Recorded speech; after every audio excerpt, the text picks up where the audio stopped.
ፈርስት ዴትሽ ላይ የት ቢቀጥርሽ ነው ሬድ ፍላግ የምትይው? ሩም ሆቴል አሁን የምፈልገው ነገር የሆነ ሰው በቃ እጄን ይዞ አይኔን እያየ ስንት ብር ነው የሚያስፈልግሽ? መጨረሻ የደሃ ምግብ ስጋ ነው። የትም ምድር ላይ አሁን ሄጃለሁ ወንድ ብላል ወደ አረብ ምናምን ሀገር ሄደው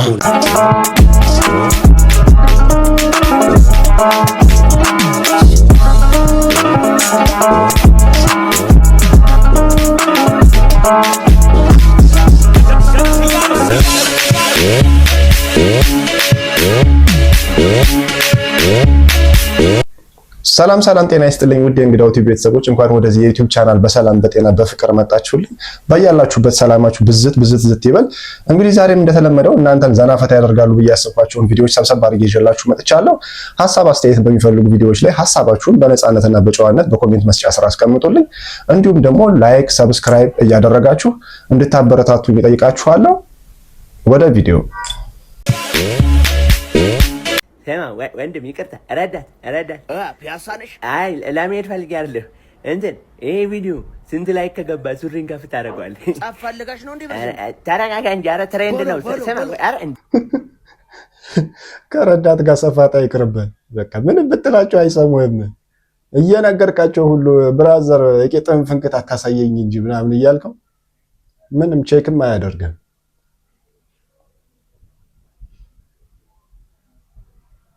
በዚህ ሰዓት እጅግ በጣም አሳዛኝ መረጃ ሰምቻለሁ። ከሁላችንም ጋር ተግባቦት የነበራት እቺ ቲክቶከርም ህይወቷ ማለፉ ተሰምቷል። ቤዛ ትባላለች። ብዙዎቻችሁም እዚህ ቲክቶክ መንደር ላይ ታውቋታላችሁ። ታዲያ ከሰሞኑም ቤቷ ባለችበት ማለት ነው ትንሽ ደከመኝ ልረፍ ብላም በተኛችበት በዛው ህይወቷ ማለፉንም ዛሬ ላይ የወጡ መረጃዎች እያሳዩ ይገኛሉ። ይቺ ልጅ እጅግ በጣም መልካም ልብ ያላት ታዳጊ፣ ብዙ ለመለወጥ ለቤተሰቦቿንም ህይወት ለመለወጥ ብዙ የምትለፋ ታዳጊ ነበረችም።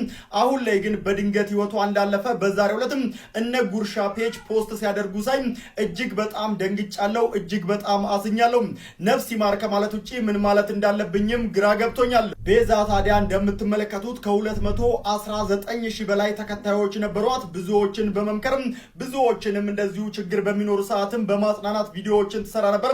የላይቭ ቆይታም ታደርግ ነበር። በጣም ነው የሚያሳዝነው። ገና ወጣት ናት። እንግዲህ ነፍሷን ባጸደ ገነት ያኑራት። ነፍስ ይማር ነው የምንለው። ከዛ ውጭ ምንም ማለት አንችልም። ግን በቃ የሰው ልጅ ህይወት እንደዚህ ነው ማለት ነው። በቃ ዛሬ ያለን ስንል ነገ አፈር፣ ዛሬ ተኝተን ነገ ጧት መነሳታችንን ሳናቀው እርስ በርሳችን እንበላላለን፣ እርስ በርሳችን እንጠላላለን። ምን አለበት ቢያንስ ያለችን አንድ ህይወት ናት አይደለ? እሷን ህይወታችንን በቃ በደስታ በሰላም በፍቅር ተከባብረን ተቻችለን መኖር ብንችል። በጣም ያሳዝናል። ዶክተር እያረበና አንድ ያክመኝ በእናትህ። ሰዓት የለኝም ጨርሻለሁ። ጥርሴን አልቻልኩኝ። ይሄ በቃ ምን ተራ ኢንፌክሽን ነው ያለመቦረሽ ነው። ይሄ ንጽህና መጠበቅ እኮ ነው። በቃ ተዘጥዘኛል ዶክተር። እንደው ዝም ብለህ ችግሩን ብቻ ንገረኝ፣ መፍትሄውን እስቲ አበይ። አሁን እስቲ ማንሽ ምትላከሽው እንደ የማትገመት ሰው ሁን። ሐኪም ቤት ሄደ ዶክተሩን ነክሰው ውጣ።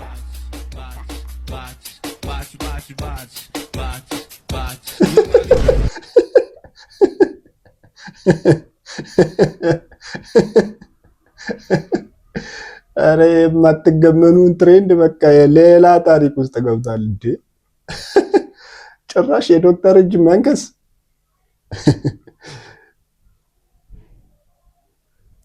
ስትበደር በተቀመጥኩበት ነው የሆነ የኔ ቢጤ መጣ፣ እጁን ዘረጋልኝ፣ እኔም ዘረጋውለት። ኬፍ አለኝና 20 ብር ሰጥቶኝ ነው ሄዶ። ከኔ ቢጤ የቀፈልኩ ሰው ነኝ እኔ በዚህ ሰዓት። ያሳዝናል። ትላንትና ራሱ በጣም ረቦኝ አንጀቴ ተጣብቆ የሆነ ሳለ እንደምንም የሆነ ምግብ አገኘሁኝና አንድ ነው ጠቅልዬ ስጎርስ ጨጓሬ ብሎ እየጠበቀ ነበረ።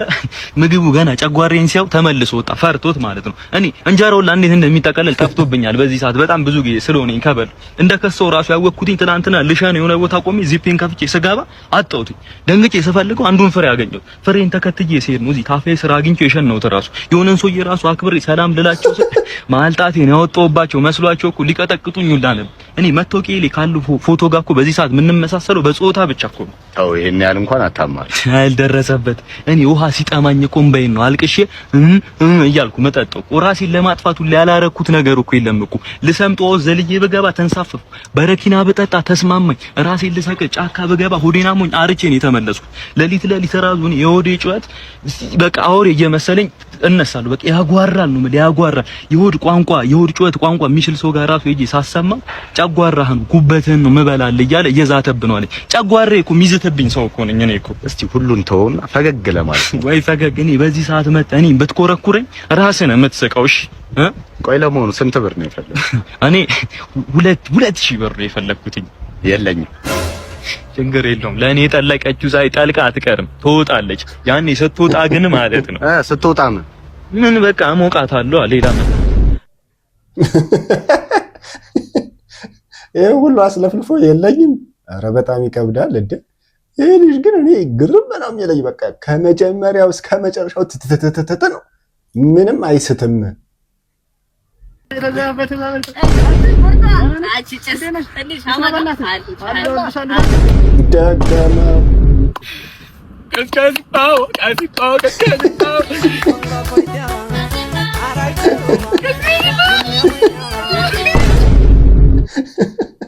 እሱ ነው የሚሻለው።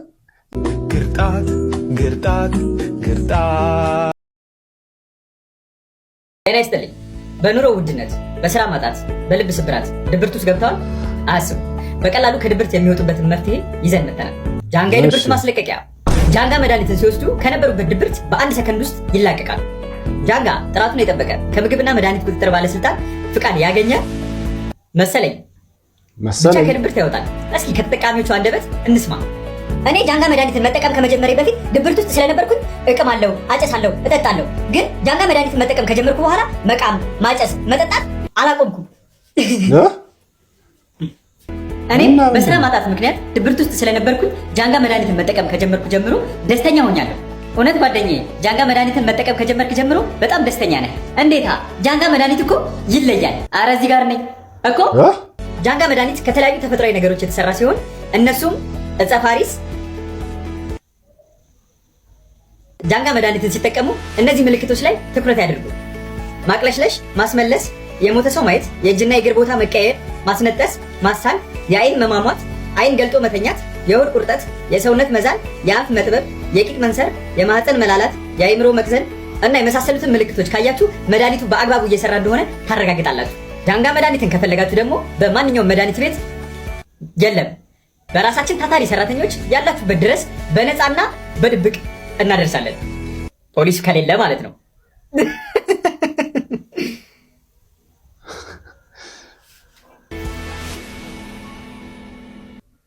ምን አይነት መድኃኒት ነው ይሄ?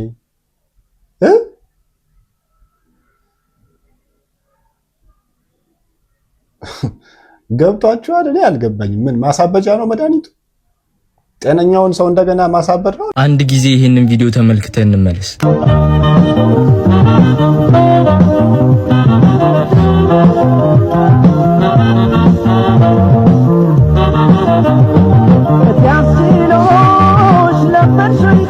እንዳያችሁት ነው ወንድማችንን ራበኝ ብለው ምግብ ሊያመጣበት በሄደበት ነበረ ከአብሮ አደግ ጓደኛው ጋር የማገጠችበት።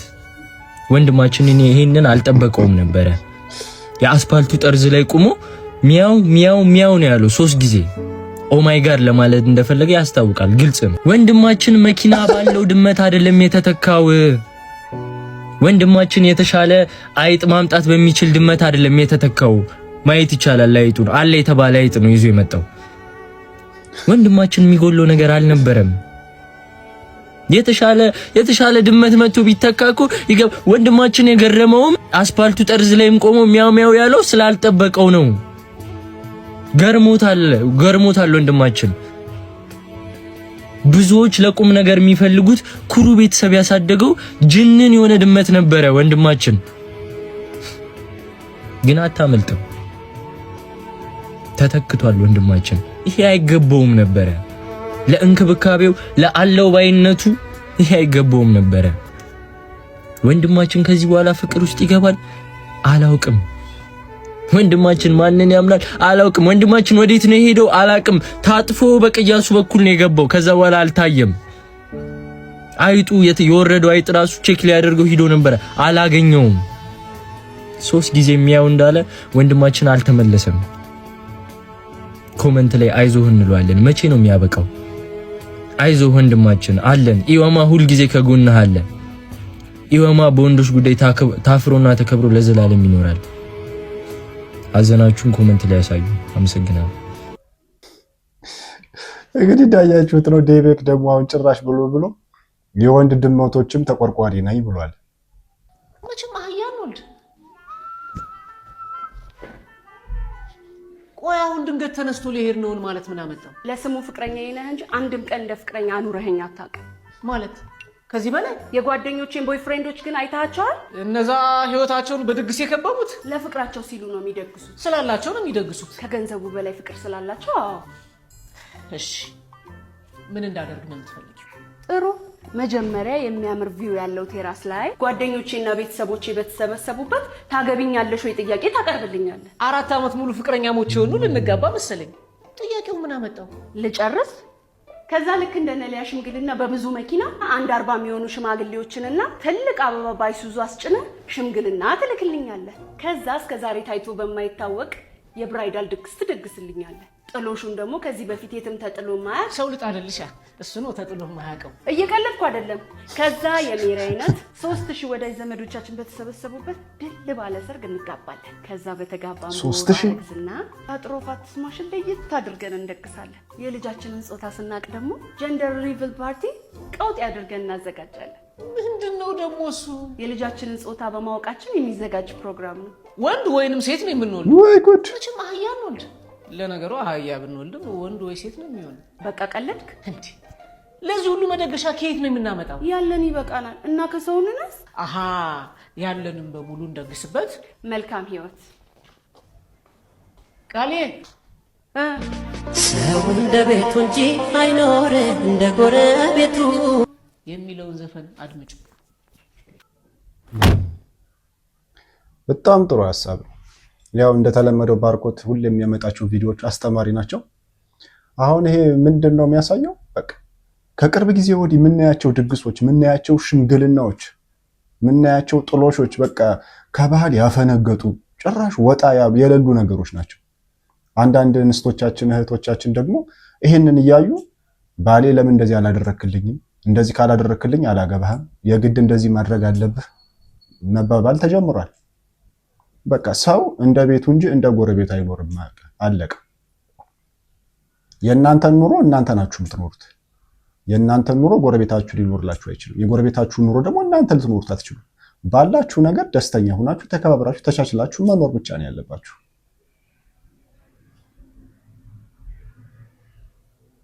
ፈርስት ዴትሽ ላይ የት ቢቀጥርሽ ነው ሬድ ፍላግ የምትይው? ሩም ቤቱ። ወንድ ልጅ ፈርስት ዴት ላይ የት ቢቀጥርሽ ነው ሬድ ፍላግ የምትይው?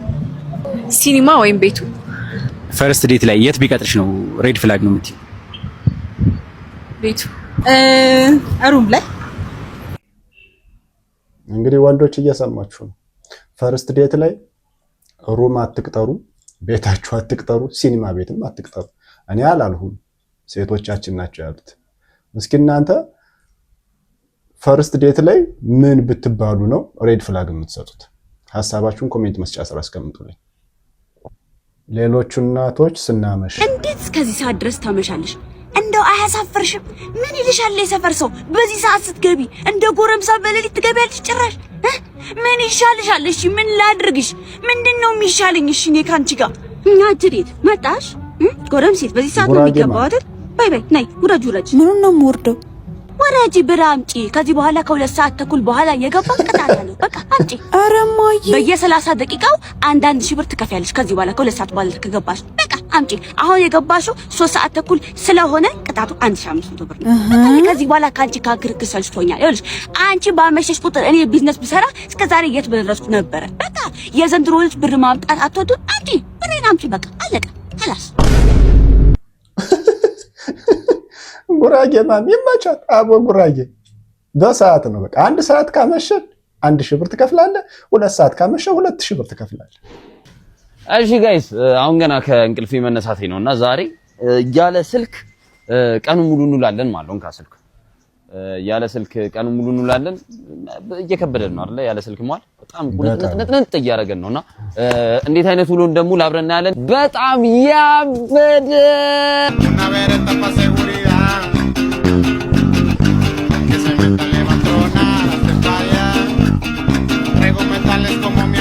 አለል ወይ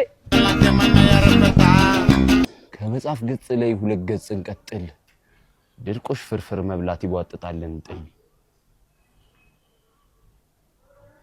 ጭርባለ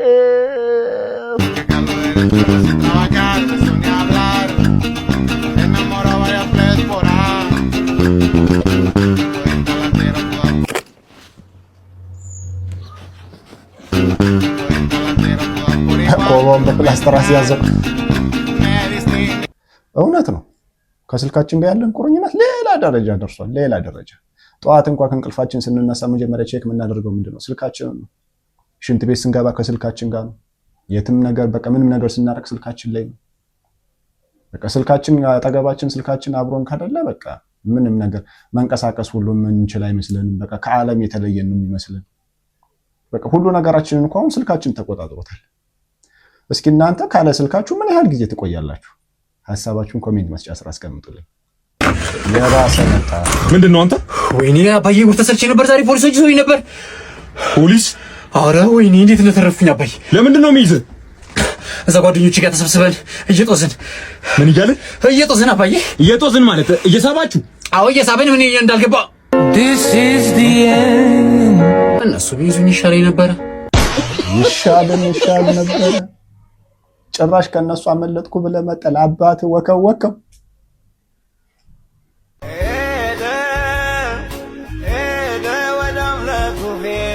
ህይወቴ ላይ አሁን የምፈልገው ነገር የሆነ ሰው በቃ እጄን ይዞ አይኔን እያየ ስንት ብር ነው የሚያስፈልግሽ? ስንት እናስገባ? በካሽ ነው ወይስ በትራንስፈር? ጻፊ ነው ንግድ ባንክ? ሁላችንም እኮ እንፈልግ ነበረ። ግን ብሩ ማን ነው የሚሰጠን ነው? ማን ነው የሚሰጠን እንጂ ማን ይጠላል በአሁን ሰዓት ገንዘብ? ግን የሚሰጠው አካል ማን ነው? ወንድሜ እንዴት ነሽ? ሲስተር ነሽ? ተዋወቂያት። 3 ቀን ሙሉ ወንድሜን ውጭ አሳድረሽ የጠፋሽብን ወንጀለኛ በቁጥጥር ስር ነሽ። እህቴ እኮ ተጫዋች እኮ ነው። ለማንኛውም ስላወኩሽ በጣም ደስ ብሎኛል ቤትዬ። ማታ እኮ ስልክ ስታወሩ ውሃምጪ እያለኝ ልተኝ ነው። በቃ ንፋስ ላይ አታስቁሚን እንሂድ። ተዋት እንጂ ትጫወት። ስሜንም ነግሮሻል። ባይነግረኝም ቤቲ ሲል ነው የሚለው። ማዘርም እኮ ታውቃለች። ጆርዲ አቀባጥሪ በቃ የኔ ፍቅር እንደምታስቢው እኮ አይደለም። ምንድን ያልሆነው 3 ቀን ማደርክ ቤቲ ማለትክ እንዴ? ቤት አይደለችም እንዴ? ሂጂ ከዚህ። ይኸውልሽ የኔ ፍቅር በቃ ከዚህ በኋላ አጠገቤ እንዳትደርስ።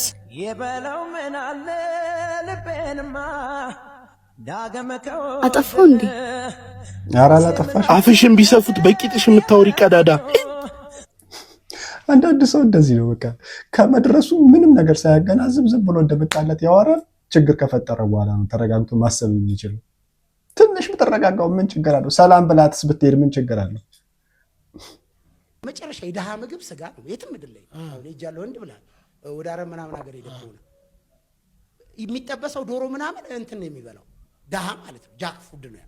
እዚህ ሀገር ግን ስጋ አንደኛው ነው። ጭራሽ ዋጋው ይነገራል። የውሻ እኮ የበሬ የጅብ እኮ ነው ስጋ እኮ። ከጅብ ላይ ነጥቃ አርደ ያውም ገለበር ይሁን እኔ ሀብታም ነኝ ያን እየበላው ብለህ ማለት አንተ ጮማ ምናምን ሲባል ከተማ ውስጥ ሰው ላይ በቃ ደሃ ናቸው እኛ ሀብታም ነን ተብሎ አስብ ቢጮህ እንደ ሆረር ፊልም ትላልቅ ሻሞ ላይ ይዘህ ከተማ ውስጥ ማንካጋት ምንድነው ሲያስብ? የውሾች እኮ ነው እንዴ? ለኛ አትክልት ነው እንድንበላ እኮ ጥርሳችን ራሱ አጫጭር ነው። አይተቆለ ለምንድነው ጥርስ ሕክምና የበዛው ዓለም ላይ እኔ ጥርሴ እየተነቃነቀ እየተሸረፈ ያስቸገረኝ እኮ ያኝ እኮ ነው። አትክልት ብትበላ እኮ ፈጽሞ እኮ ኃይል አታውጣም። ያው ያኔ ጥሬ ስጋ በልተው የለ እንዴ? በእነ ሙሴ መንገድ ማን ጥሬ ስጋ ይበላ? ያው መና ወርዶላቸው የለ የሱ መና ታዲያ ቢላ አስፈልጉት ነበር። እሱ ያው በላ ነው እንጂ ቢላ አስፈልገው። አንተ አስብ፣ ከጅብ ነጥቀ በሬው። አንተ አሁን ስጋ ቤት አትገባም አትሄድም? እኔ እንጃ አላውቅም። ያው እንግዲህ እንደሰማችሁት ነው። ስጋ የድሃ ምግብ ነው እያለ ነው። የሀብታም ምግብ አትክልት ነው። ሲጀመር የት አግኝተን ነው እንበለዋለን? አሁን እኮ ዋጋው የት ነው? ተተኩሷል እኮ አባቴ። አይደለም ስጋ የምንበላበት አሁን ላይ የሹሮም ጠሮብናል። እንግዲህ ቤተሰቦች የዛሬውን ቪዲዮ አይታችሁ ጨርሳችኋል። ቪዲዮ ከተመቻችሁ ላይክ፣ ሰብስክራይብ፣ ሼር ማድረግ እንዳይረሳ። እንዲሁም ደግሞ እንድጨምረውም እንድቀንሰው የምትፈልጉት ሐሳብ አስተያየት ካላችሁ በቅንነትና በጨዋነት በኮሜንት መስጫ ስራ አስቀምጡልኝ። ቀጣይ በተሻለ ቪዲዮ እስከምንገናኝ ሰላም ሁኑልኝ።